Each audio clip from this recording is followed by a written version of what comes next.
ఉండి లేదంటే ఈయన వేదిక మీద ఉన్నటువంటి సందర్భంలో అనేక బహిరంగ సభల్లో ఒకడితో ఒకడు పోటీలు పడి మరి తిట్టేవాళ్ళు. చంద్రబాబు గారిని, లోకేష్ గారిని ఇష్టానుసారం ఎవరంత బాగా తిడితే వాళ్ళకి అంత పెద్ద ప్రమోషను, మంత్రి పదవులు, చైర్మన్ పోస్టులు, రకరకాలుగా ఇన్సెంటివ్స్ అన్నమాట.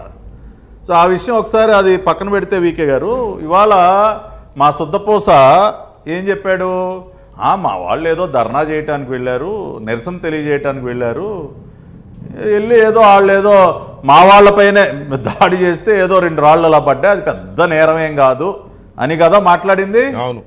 మరి మిస్టర్ సుద్దపూస ఇవాళ పిరికి సన్నాసుల్లాగా పరారీలో ఉన్నటువంటి నీ దేవినేని అవినాషు, నీ తలసిల రఘురాము, నీ జోగి రమేషు పిరికి పందల్లాగా వెళ్ళి దాక్కున్నారు కదా, వాళ్ళందరిని రమ్మనువయ్యా, ఈ పిరికి సన్నాసులను అందరూ రమ్మను, కోర్టులో ఇదే మాట చెప్పను. అబ్బే మేమేం తప్పు చేసాం సార్, ధర్నా చేయడానికి వెళ్ళాం, జడ్జి గారి ముందు చెప్పండి, జడ్జి గారు వదిలేస్తారు మిమ్మల్ని.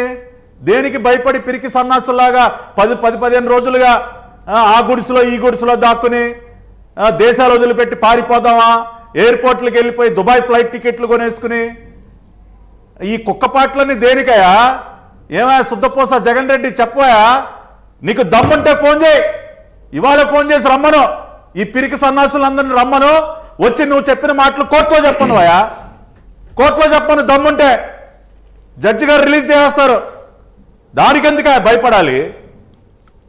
అక్కడ అంత క్లియర్గా మారణాయుధాలతో వచ్చి మా ఆఫీస్ పైకి 2 తలల భాగాలు కొట్టి, ఆ రోజున నేను 2nd ఫ్లోర్లో ఉన్నా, పైనుంచి అంతా చూస్తున్నాను, వాళ్ళకి పైకి రావటానికి ఆ వే తెలియక ఆగిపోయారు, కానీ లేదంటే నన్ను కూడా చంపే ప్రయత్నం, నాతో పాటు మా వర్లరామి గారు మేము అందరం ఉన్నాం అక్కడే,